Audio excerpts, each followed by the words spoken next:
Ano nga bang dapat gawin sa mga ULA loans na nag-auto-disburse? At ano nga ba yung mga hakbang na gagawin natin para ibalik sa kanila yung pera na ayaw mo na mag-reloan, but unfortunately, bigla na lang may pumasok na pera sa GCash account mo na wala ka namang ginawa ng ano paman. Welcome back again mga lalabs ko. So for today's vlog, yan na nga po pag-uusapan natin or ibabahagi po sa inyo kung ano nga ba yung dapat gawin sa mga ULA loans na bigla-bigla na lang may pumapasok sa iyong GCash account na hindi mo inaasahan. At ano nga ba yung hakbang na gagawin natin? Hindi na tayo maobliga na magbayad pa sa kanila. Ito yung pinaka-easiest way na maaari nating gawin nang sa gayon po is hindi natin sila natutolerate or nai-spoil na bigla-bigla na lang magsisend sila ng pera.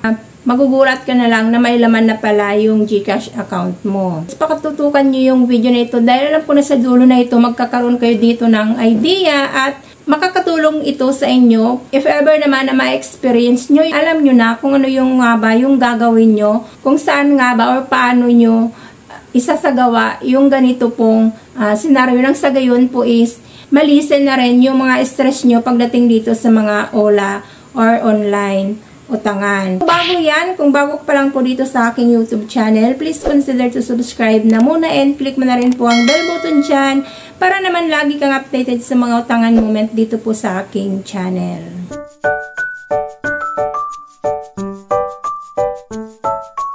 Ano nga ba yung tinatawag na auto-disbursement? So, ito po yung proseso na kung saan nga po is automatically ay nagdi-disburse ng pera sa iyong account.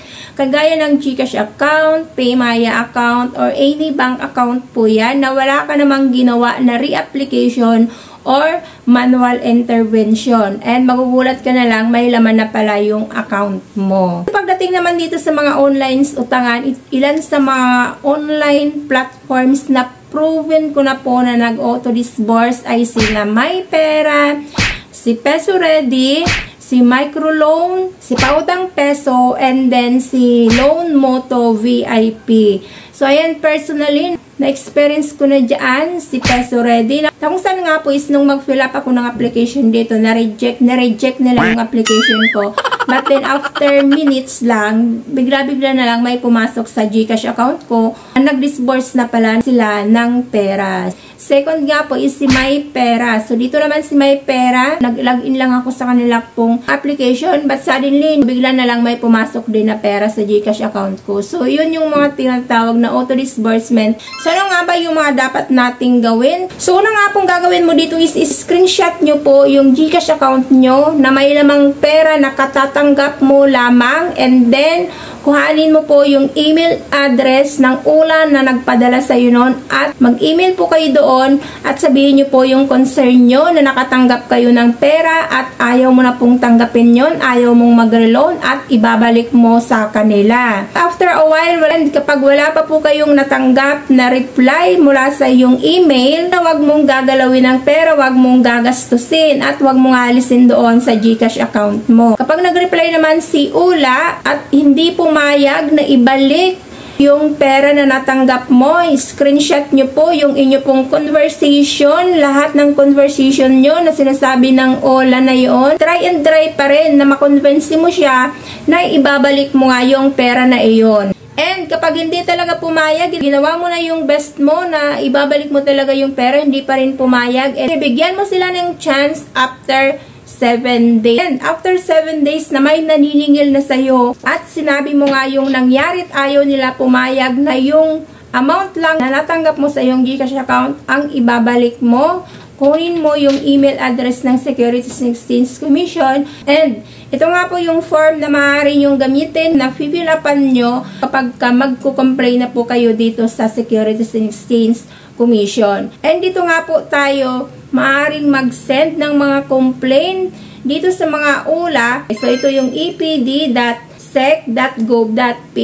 So, dito hingan po kayo ng isang government valid ID. Kailangan nyong mag-fill out ng complainant form completely and accurately. And kailangan nyong i-attach dito all relevant documents, evidence, or proof to support your complaint. And kailangan nyo dito mag-submit ng 1 complaint form per respondent company. Ito nga po yung form na papakita po sa inyo, and kailangan nyo mag-provide ng isang valid government-issued ID. Kailangan nyo mag-provide ng evidence, proof that you have exhausted all remedies against the company concerned before filing your complaint with the SEC. So, dito nga po, kailangan na gumawa din po kayo ng paraan. Ano nga ba yung mga ginawa nyong actions para masitel yung inyo pong concern sa OLA na hindi nga naman talaga nila tinatanggap. And dito nga po kailangan may ginawa din po kayong actions or remedies bago kayo dito mag-complain sa SEC. Hingin din po dito yung personal information nyo.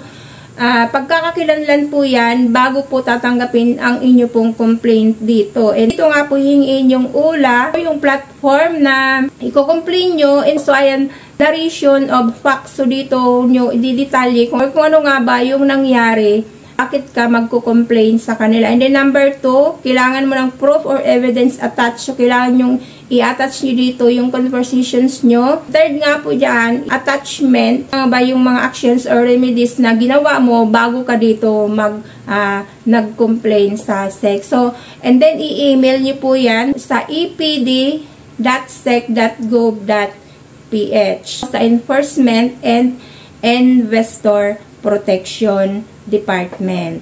Lastly nga po, huwag niyo pong tigilan ng OLA na mag-email kayo regarding doon sa concern mo. Kapag hindi pa rin pumapayag si OLA, screenshot nyo po yung ginawa nyo na complaint doon po sa SEC, and then i-attach nyo rin po sa email and send nyo rin po sa OLA para po aware sila or alam nila gumawa ka ng moves na magko-complain ka kapag hindi sila pumayag sa kagustuhan mo na ibalik yung pera nila.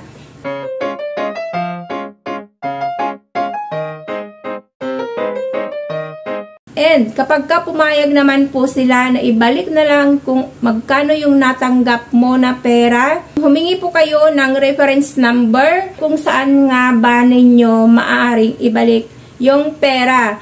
But then dito po mga lalabs ko, lagi po nating pinapaalala dito na lagi po kayong magbabayad ng inyo pong repayment doon po mismo sa application nila. Hindi doon sa GCash account na binibigay ng ahente dahil baka ma-scam lamang po kayo dito. So doon po kayo mismo magbabayad sa application nila, hihingi po kayo ng reference number, and then hihingi po kayo kung sino ba yung biller na gagamitin nyo para i-send, para ibalik yung pera nila. After po niya na kapag-repay ka na po, babalik ka ulit doon sa application nila, i-check nyo po kung na-cleared na po yung nag-zero balance na ba doon sa application nila or doon sa account ng application nila.